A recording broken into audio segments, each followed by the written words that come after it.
Hello friends, আশা করি সবাই খুব ভালো আছো। আমরাও খুব ভালো আছি।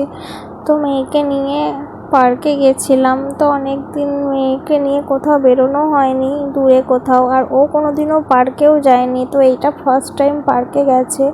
তো ভীষণ খুশি হয়েছিল। আর ও ঘরে বসে থেকে থেকে ভীষণই বোর হচ্ছিল। তো আমরা ভাবলাম ওকে একটু বাইরে ঘুরিয়ে নিয়ে আসি, তাহলে ওর মনটাও ভালো হবে আর ওর সব কিছুর সাথে পরিচয়ও হবে পার্কে। তো সেই জন্য আমরা নিয়ে গেছিলাম ওকে পার্কে। তো আমাদের বাড়ির কাছেই বর্ধমানেই পার্কটা। তো কোর্টের পেছনে গীতাঞ্জলি বলে যে পার্কটা আছে, সেখানে নিয়ে যাওয়া হয়েছিল ওকে। তো ভীষণ খুশি হয়েছে ও পার্কে গিয়ে। আর ওরাও ছোট মানুষ, একটু বাইরে ঘুরতে চায়, ঘরে থেকে থেকে বোর হয়ে যায়। তো সেই জন্য ভাবলাম নিয়ে যাই। তো পার্কে গেছিলাম। তো ফার্স্টেই একটা হাঁসের ঘোড়ার মতন একটা নাগরদোল্লা ছিল হাঁসের, ওইটা ওর খুব পছন্দ হয়েছে। তো ফার্স্টে ওইটাতে চেপে আর নামতে চাইছিল না। তারপরে অনেক বুঝিয়ে ওকে নামানো হলো। তার পার্কটা খুব ভালো, মানে এখানে কোনো বাচ্চাদের নিয়ে যাওয়ার পক্ষে ভালো। অন্য পার্কে আমি গেছি, দেখেছি অনেক বাচ্চাদের নিয়ে যাওয়ার মতন নয়। তো এখানে বাচ্চাদের নিয়ে যাওয়া যাবে এই পার্কটা। তো তোমরা যারা বাড়িতে বাচ্চাদের ভাবছো কোন পার্কে নিয়ে যাবে, নিয়ে যেতে পারো। হয়তো বেশি কোনো নাগরদোল্লা বা বেশি কোনো কিছু নেই চাপানোর মতন বাচ্চাদের, কিন্তু ঘোরানোর মতন ভালোই, খারাপ নয়। আর এখানে অনেক সিটিজেন আছে যারা বসে গল্প করছে, নিজেরা নিজেদের মতন আলাপ আলোচনা করছে খুব ভালো। বোর্ডের ব্যবস্থা চালু করা হবে, এখনও করা হয়নি। তো সেই সবই চলছে কাজ।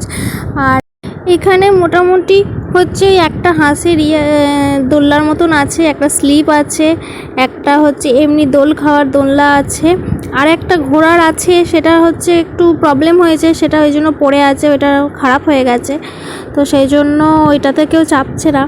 তো আমার মেয়ে হচ্ছে স্লিপটাতে দেখে ওর খুব চাপার ইচ্ছে হয়েছিল। তো বললাম চল ফার্স্টে ওই দিকটা একটু ঘুরে আসি, তারপরে তোকে চাপাবো। তো ওই জন্য এদিকে আমরা একটু ঘুরতে এলাম, দিয়ে তারপরে ওকে নিয়ে গিয়ে ওখানে চাপিয়েছিলাম। তো এত জল ফল দেখে ও ভীষণ খুশি হয়ে গেছে। আর ফার্স্টে ও এত ঘুরতে এসছে, এটাই ওর কাছে বিরাট বড় একটা ব্যাপার ছিল। অনেক দিন যায়নি কোথাও। বাবা আর মেয়ে মিলে জল দেখতেই ব্যস্ত। আর বোট চলছে ওখানে, সেটা দেখেও মেয়ে খুব খুশি হয়েছে। তাই দেখো স্লিপে চেপেছে ফার্স্ট টাইম, তো ওকে ধরেছে। হাসিটা দেখো একবার তোমরা, প্রচণ্ড খুশি হয়েছে। তারপরে আবার একবার চেপেছে, দ্বিতীয়বার চেপেছে। তারপরে ও বাচ্চাগুলো দেখছে যে এরকম উঠছে, ওরও ইচ্ছা হয়েছে যে ওরকমও উঠবে। তো উঠতে গিয়ে একদম পড়ে গেল প্রথমে, দিয়ে ওর বাবাকে আবার ধরলো, লাগেনি যদিও। তারপরে দোলনায় চেপেছে, দোলনাতেও চাপার মন নেই, ওর সেই হাঁসটাই পছন্দ, হাঁসে চাপবে। দিয়ে তাও আমি ওকে কোলে নিয়ে চাপালাম, দিয়েও খুশি হয়েছে, তখন হাসছে। তারপরে ও গিয়ে আবার হাঁসে চেপেছে। হাঁসে চাপার পর ওকে অনেক বুঝিয়ে তারপর ওকে নামিয়ে বললাম চ বাড়ি যেতে হবে, সন্ধে হয়ে আসছে। তারপরে ও হচ্ছে কিছুতেই নামবে না হাঁসটা থেকে, ওর হাঁসটা খুব পছন্দ হয়েছিল। তারপরে আমরা বাড়ি চলে এলাম। ভিডিওটা ভালো লাগলে অবশ্যই লাইক কমেন্ট করে দিও, আর চ্যানেলটা সাবস্ক্রাইব করে সঙ্গে থেকো নতুন নতুন ভিডিও দেখার জন্য। আর এই ভিডিওটা দেখার জন্য থ্যাংক ইউ।